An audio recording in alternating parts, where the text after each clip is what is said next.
My name is Pablo Salas. I'm a cook from Mexico and also owner of the restaurant Amaranta.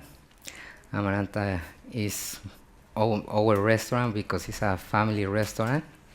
So I'm going to start to explain it generally what mostly we do in Amaranta, okay? And after that, I'm going to present a pig trotters carpaccio with different vinegars that we made in home. This is a apple vinegar, this is a beet vinegar, and this is a pineapple vinegar. Okay, so I'm going to start to show you. Okay, that's Amaranta. That's the restaurant.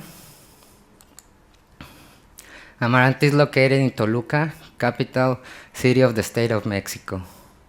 Okay, it's pretty close to Mexico City. We have like 8,792 feet above the sea. Like, it's a really high place. We are pretty close, like I told you, to Mexico City. We have in Toluca the most famous, maybe the Nevado de Toluca. That's the cathedral, and in the back, that's the Nevado de Toluca. Then there are 125 counties in the state of Mexico, and we are more than 50 million. This is the state of Mexico. I'm going to explain you a little bit. These are the 125 counties, and this is Mexico City. So we surround Mexico City, and Toluca is right there. We also have some zonas geográficas. I don't know how you say that in English. Pyramids. Archaeologic zones.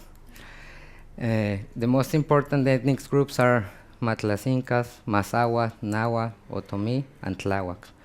And these ethnic groups, they still like living there, nowhere in Toluca, like in the different counties. So some of my recipes, I took it from these guys. There is a lady in the market with blue corn. That's dry blue corn. And all these factors among nature, weather, season, national, local economy, tradition, religion, history, language, communication, internet, beliefs, love, dreams, all that influences Amaranta cuisine. And that's true. We put all that together to make it this type of cuisine. Because when I said that I was gonna do cocina mexiquense, that means from the state of Mexico, like a lot of people didn't believe it that it was a good gastronomy, you know? They say maybe, I don't know, we know gastronomy from Yucatan, from Veracruz, from, I don't know, from maybe right now Baja California, but from the state of Mexico, they say it's weird. But I started to do a lot of research, and I found a lot of things, a lot of herbs, a lot of mushrooms, a lot of things that we can do a lot of things. There is a mushroom soup that it's a very traditional soup. Just we change it a little bit with dehydrate the mushrooms in that presentation, and then we pour the soup at the end. In the state of Mexico, people eat almost everything: roots, stems, leaves, flowers, fruits, vegetables, insects, fishes, birds, animals, all kind of animals. So I try to do like a different cuisine. I don't like to cook any steaks. I always say like anybody can cook a steak. Maybe the term will change a little bit, but when you work with, I work with a lot of different, like, how you say, offal? Yeah, with offal. And I try to make great dishes with that. You're gonna see it next. And from animals, people provide all they can, and this is reflected in Amaranta's cuisine, giving value to some parts not so common in other cultures. Okay? This is like the the belly of oh, no, is that tripe? Yeah, that's tripe. As feet, tails, ears, skin, and entrails. For us, all ingredients have the same gastronomic value. I want to be like really clear to this because sometimes the people say, how is the gastronomic value? It doesn't make like the same as economic value, okay? But I think like if you have a great quelite, quelite is a herb from the state of Mexico, and maybe you can have a great foie gras, right? But if you give the foie gras to the wrong people, it's gonna be a messy foie gras dish, right? If you give the guauzontles maybe or the quelite to the right people, he can make a great dish. So I'm not telling that foie gras is less than the. We can make like a real great plate with both ingredients. It doesn't need to be expensive. That's part of my thinking. Yeah. So here's some parts that I'm gonna show you. Bone marrow. We have a very traditional and popular soup that is called sopa de médula. Here's the final presentation. We have some caviars of chipotle and epasori on top. Then, as any ingredient to become food must be handled with respect. That was I was talking about, yeah? If like you don't have like the right use of the foie gras, maybe it can taste like pea. If you do the right work, it will taste like great, right? If you maybe overcook the herbs we use, maybe it won't be like the same flavor. We need to know each ingredient and give the best technique that we can do.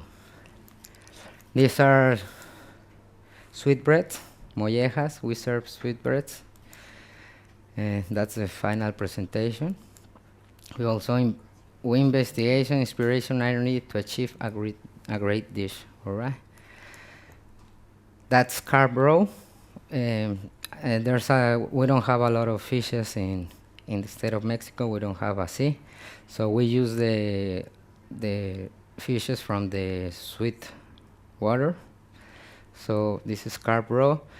I don't like too much the carb, so when I started to do research, I found the carb roe, and when I tasted it, it was great. So I sell taquitos of carb roe. Here's the presentation. That's the taco. And this is one of my best-selling entries. Must take care of hygiene in nutrition, flavor, texture, odor, looks. I think it's very important. Like I told you, like in a steak, maybe you don't need to be like that careful. But when you when you work with offal, you need to be like really careful since you selected this is the best, clean. Then when you cook it, after you cook it, sometimes these type of ingredients need two cocciones, dos cocciones, and it's kind of difficult for me to work. I think it's more difficult for me to work with this kind of ingredients than to work like steaks and I don't know other ingredients that we found everywhere. Colita de res, that's oxtail. Yeah, we have this dish. That's oxtail with a cactus salad, green beans, tomatoes, and on the bottom it has a mole de chile manzano. Chile manzano is a very popular chili in my state. Maybe the most that we use is fresh, but really spicy. We need to treat it to get out the spiciness. So that's the oxtail, giving quality and value. Tongue, this is another our dishes. We make it with encacahuatado.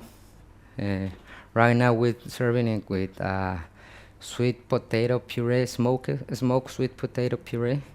We have a lot of sweet potatoes in Mexico, like orange, white, yellow. So I'm using that right now. As we must be proud of what we are, embodied in what we eat and drink. Papada. This is the no. This is pork jowl. Pork jowl. Yeah, I use it also. Yeah, I really love it. It's for me like one of my best dishes. This is from a Iberian pig that grows in Lerma, pretty close to Toluca. They are not selling like a lot, but they have a little farm because it's like a great place to grow because of the altitude. It's kind of cold. It rains all day, and that's the final presentation. It has a red pipián, so I use both techniques. I put it on the sous vide, the pork jowl. Depends of the thicker, but it depends maybe 2 until 4 hours. Uh, I use some nasturtium, chayotes, and some frijoles. I don't know the name in English. Beans. It's only culture, and culture is everything. I think so. So here's pork hands, or the pig trotter, how you call it. And I'm gonna show you this. We're gonna make this carpaccio. So we put the pig trotters in a big pot with herbs, onions, garlic, salt, a little bit of salt, and peppers, whole peppers, and we boil it for around maybe 2 hours to 3 until the meat comes apart. Till the meat comes apart, and then we take off all the bones, and then we put it all together with a little bit of salt, oregano, and we just roll it. Okay, so we put it in a frozen for 12 hours, and it's ready to slice it. You can slice it with a knife, also with a slicer. All right, in the restaurant we make it with a slicer to make it like perfect. So here's the presentation. We have different pickled vegetables in there because that's the way we eat it. With manitas de puerco en escabeche, that's the real name. So I did the same dish. I just twisted a little bit, and instead of like maybe putting the carrots, the whole carrots or circles of carrots, we try to do a better cut. We have chayotes, and all these are in vinegars of pineapple and apple. And then I'm gonna use the beet for the presentation, the beet vinegar. Intercultural sensibility handles the fork with a big nice smile. All right, so I'm gonna start to show you how I do this. These are the big trotters already cut. You can make it thicker, you can make it thinner, however you want. So I'm gonna put it in here with. Si quieres, yo creo que. No, échale vinagre. We're gonna put some vinegar, olive oil, y del de manzana, oregano, dry oregano,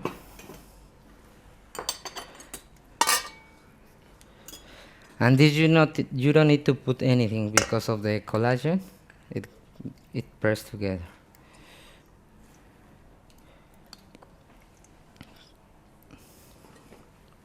Thank you, gracias. So, do you have any questions? I'm gonna start like plating this. Yeah. And then we're gonna give you a little taste. We have it, they're gonna make it. So, to see if you really like it, or a little bit of salt. We put oregano, salt, the vinegars, and a little bit of olive oil, okay?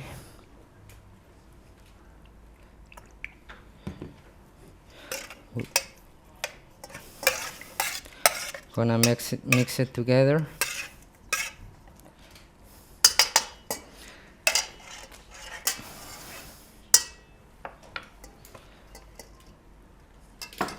Then I think I'm going to start to plating.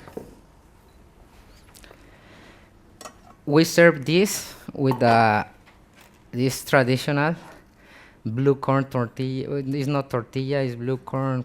We call it huarache, but also is huarache in a different, in Mexico City. It's different. It's like a quesadilla, which sometimes they put like meat on top. This in Toluca, there is a big tostada. I couldn't bring it like whole because I break it on the way.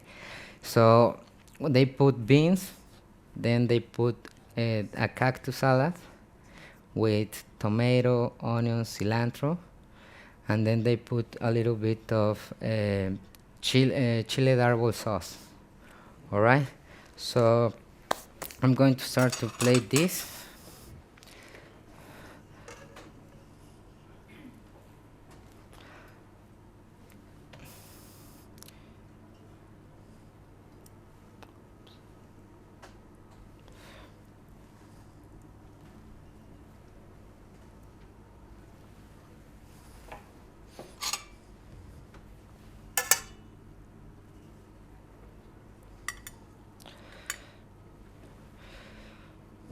So,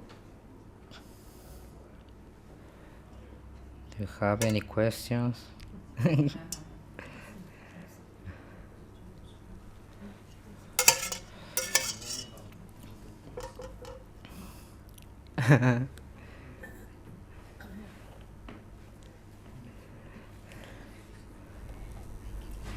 So this is just the pig trotters meat, all right?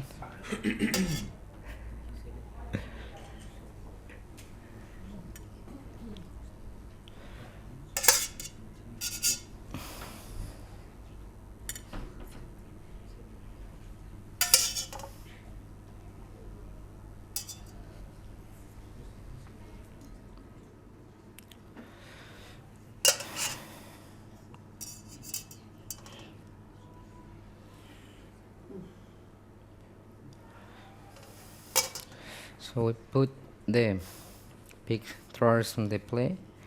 Then we're gonna start to put the vegetables.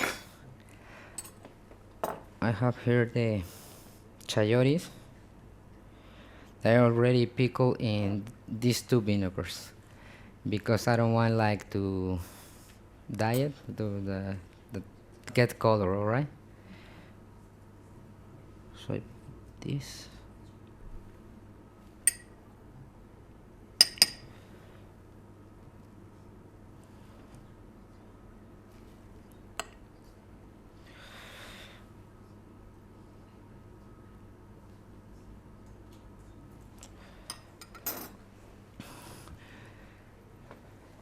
Then here I have some carrots. I'm gonna put it with my hand.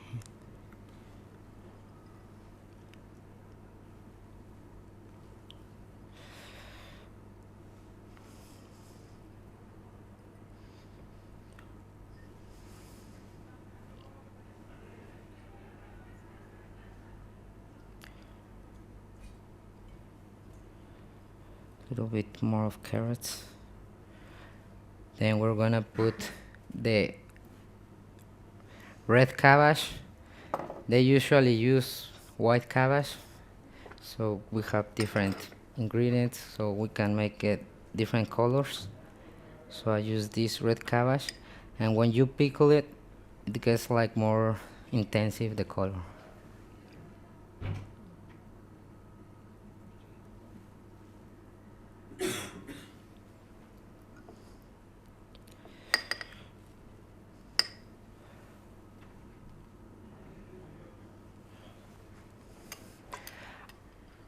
I brought cheese from Michoacan. That is the one I think This is queso cotija, denominación de origen, from Michoacán. This is the real cotija, because we can find a lot of cotijas in Mexico, but this is the good one, the real one. So I'm gonna put a little bit on top.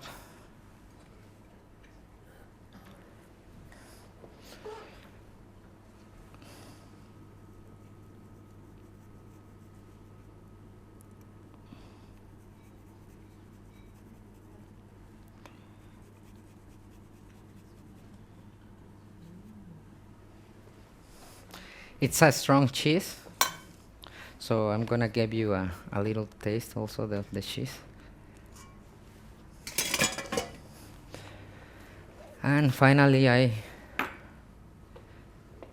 put a little bit of chilies. We use a lot of, or we eat a lot of chilies, pickled chilies, with all these ingredients.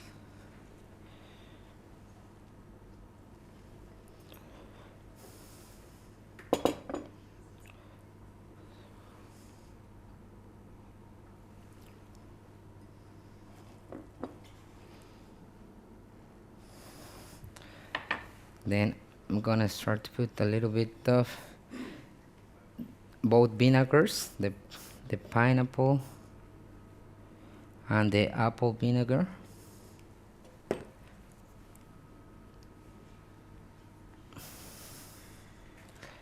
Then a little bit of salt. Here's my salt.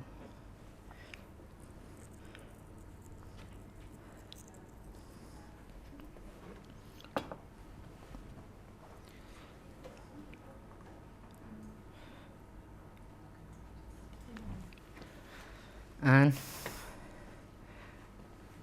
finally, I'm gonna put a little bit of olive oil here.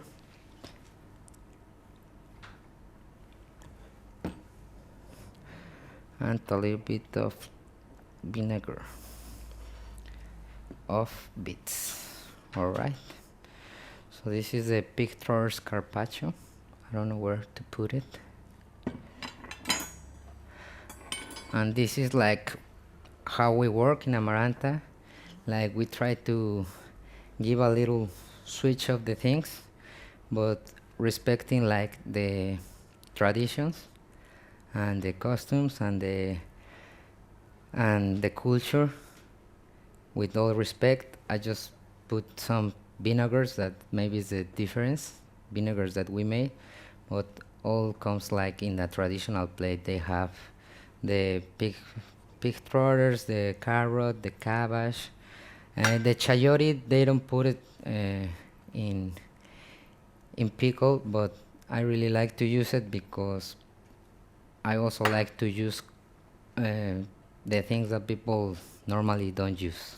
Okay, so I don't know if you have a question. Now they're gonna give you a little taste of the carpaccio in a tostadita they are preparing in the kitchen, and I don't know if you have a question or anything.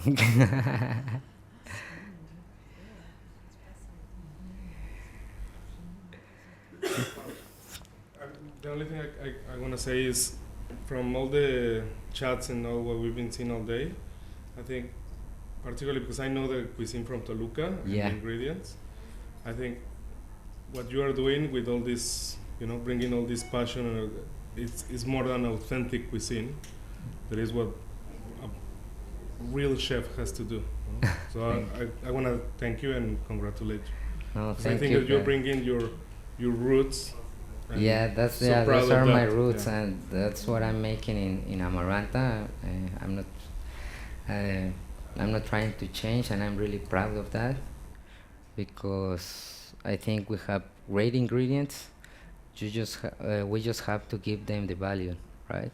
And sometimes we don't do that. We say, oh, pig trotters, that's for poor people, and now that is almost one also of the best sellers of my entries. And yeah, people say to me sometimes like, I never taste like the pig trotters, but I tried it today and I really love it.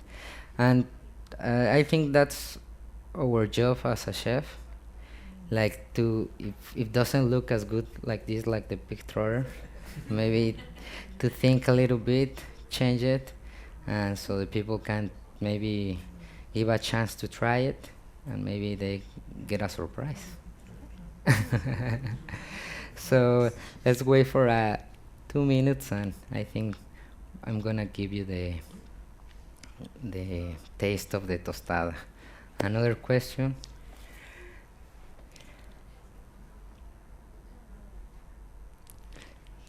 The blue corn tostada, you make it from dry corn or from fresh blue corn? They no with fresh blue corn. Yeah, yeah. I don't make it.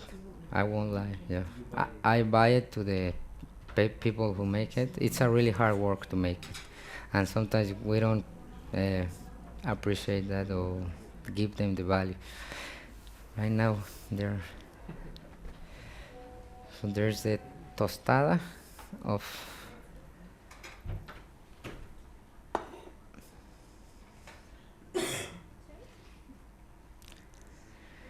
So you try it. If you like it, tell me. If you don't like it, tell me.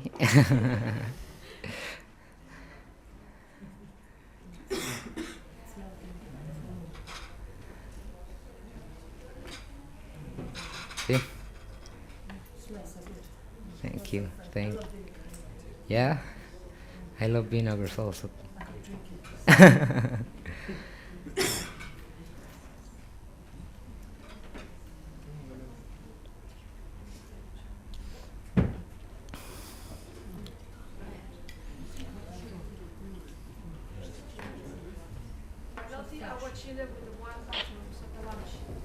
Yeah, yeah, the aguachile.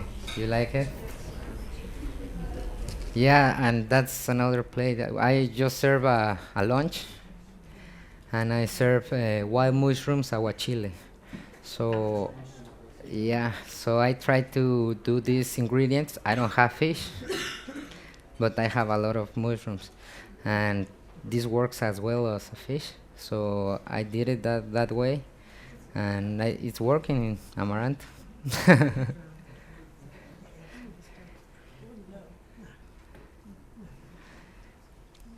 So if you don't have,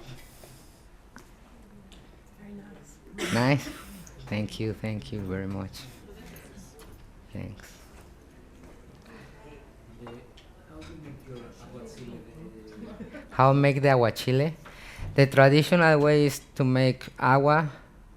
You uh, blend it with chili. Depends the chili, and strain it and put some lemon on it. That's the traditional way.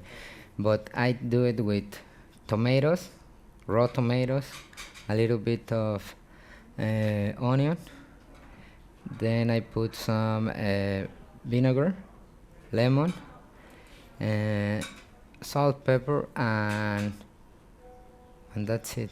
Salt, pepper, the tomatoes, like a raw salsa cruda. We call it salsa cruda. Yo me basé en eso. I took it like inspiration, and just make it like really líquido.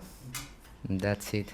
But I use tomatoes, onions, uh, onions, the vinegars, and a little bit of spinach. Did you see the color? It was like really, but when I mix it, when I blend it until the last time, so the spinach doesn't get black, oxidation. And what vinegar do you use for your fruit vinegars? what? Vinegar?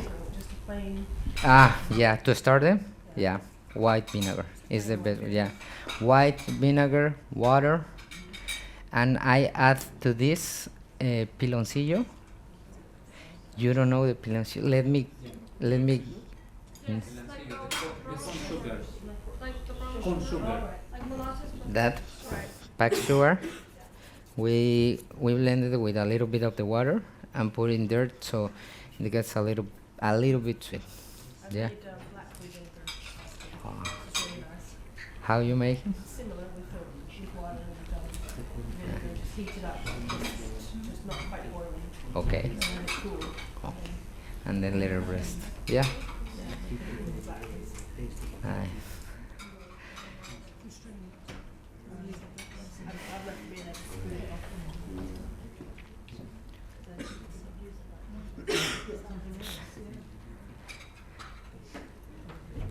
So guys, if you don't have any questions, I think that's all for me today. Thank you.